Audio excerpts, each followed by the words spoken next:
Hello everyone, welcome to Gyanalaya. आइए आज अपने इस वीडियो में हम डिस्कस करते हैं सचिन चमोली जी के केस को कि सचिन चमोली जी का केस क्या था। और इन शॉर्ट मैं आपको बताऊंगी कि इसकी जो सुनवाई होनी थी, कोर्ट में तारीख पड़ी थी, उस तारीख में क्या फैसला हुआ, आगे की तारीख पड़ी, क्या डिस्कशन हुआ, सचिन चमोली जी ने किस पॉइंट पे केस आर्ग्यू किया है, किस पॉइंट पे उत्तराखंड हाई कोर्ट में केस फाइल किया है। तो ये सब कुछ एक छोटे से वीडियो में आज हम डिस्कस करने वाले हैं ज्ञानालय के माध्यम से। तो उम्मीद करूंगी कि आप सब मेरे साथ अंत तक जुड़े रहेंगे। आइए अपना ये वीडियो हम शुरू करते हैं।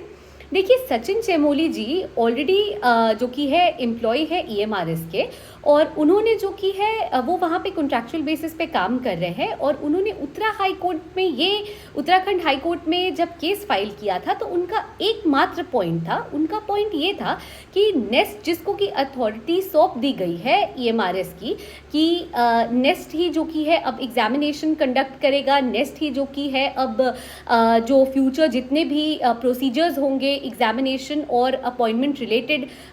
इन कॉन्टेक्स्ट ऑफ ईएमआरएस, वो सब कुछ जो कि है अब नेस्ट करेगा। इसको जो कि है चैलेंज करते हुए उत्तराखंड हाई कोर्ट में ये कहा था कि नेस्ट जो कि है कॉम्पिटेंट अथॉरिटी नहीं है और उन्हें जो कि है ये आपको कार्यभार नहीं सौंपना चाहिए, क्योंकि ये जो वर्क है ये बेस्ट वर्क है आपका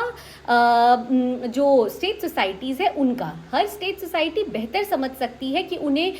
उस पॉइंट ऑफ टाइम पे कितने एम्प्लॉयज़ की ज़रूरत है, उन्हें कॉन्ट्रैक्चुअल एम्प्लॉयज़ की ज़रूरत है या रेगुलर एम्प्लॉयज़ की ज़रूरत है। फिर रिक्रूटमेंट के जो भी रूल्स है, प्रोसीजर्स है, सारे स्टेट सोसाइटीज़ जो कि अपने हिसाब से फ्रेम करते हैं। तो इसीलिए जो कि है आप ये नहीं कह सकते हो कि मतलब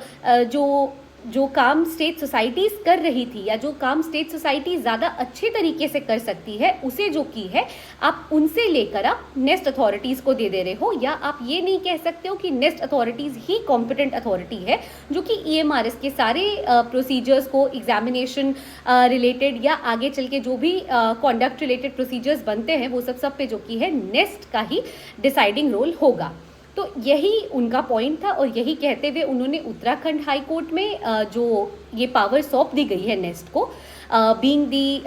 whole and sole authority of EMRS, उसे जो कि है चैलेंज किया था।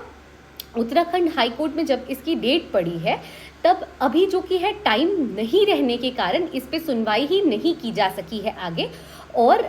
इसकी सुनवाई जो की है शिफ्ट कर दी गई है दूसरे डेट को, जो कि पड़ी है 14/8/2024 को। तो मुझे लगा कि मुझे इस पे जो एक शॉर्ट क्लिप है वो बना देना चाहिए, आप लोगों को एक बार अपडेट प्रोवाइड कर देनी चाहिए कि जो सचिन चमोली जी का केस चल रहा था, बहुत लोग इसको लेके भी टेंशन में थे कि बहुत सारे जगह जो कि है केसेस चल रहा है, दिल्ली में, उत्तराखंड में, तो मैडम कहीं ऐसा ना हो कि केस की सुनवाई के बाद अब वापस से कहा जाए कि एग्जामिनेशन होगा। देखिए, ऐसा कुछ भी नहीं है, नेस्ट को ही अथॉरिटी मान लिया गया है, नेस्ट ही अथॉरिटी थी और जो इनके कंडक्ट किए हुए एग्जामिनेशन है वो बिल्कुल वैलिड है। और अभी भी देखिए जो केस का जो ये केस की डेट हियरिंग होनी थी, जो सुनवाई होनी थी वो भी नहीं हुई है, उसे वापस शिफ्ट कर दिया गया है टाइम नहीं रहने के कारण 14/8 को, जिसकी सुनवाई अब 14/8 को होगी। तो आप लोगों को ये सब चीज़ों से टेंशन लेने की ज़रूरत नहीं है। जिसका जहाँ पे भी ज्वाइनिंग आ रहा है मेल के थ्रू